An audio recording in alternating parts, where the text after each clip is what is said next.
হারাম দাদা এটি কাজের মাথা গরম এতক্ষণ টাকা রাখলো ওদের সময় নষ্ট। বাস তুমি যাও। সেটা তো কথা, আমরা সেখানে অন্য কাজে আর ও আমাদের দাঁড় করে রেখে অন্য কথা বলে। কিরে ইয়া দে এই আলা আর 3টে কিল করে একদম হাসি গেছাম।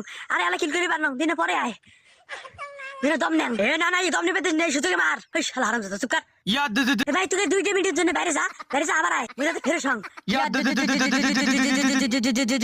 এ তুই কাশ চল দম নেই পরে ফাইট করবো। তোমার দুজনের একজন মুখ নাও নিকো বাগমি শুরু করে দাও তাতে অনেক মজা হবে। গুলি দিতে অনেক কিল করছেন না সোরা দিয়ে কিল করে দেও তা কি মজা পান দেয় না। তুই যে কেমন নাম সেটা জানা আছে এখন সোরা হাতে নেওয়ার আগে আনটা খেয়ে পড়ে গেছাম।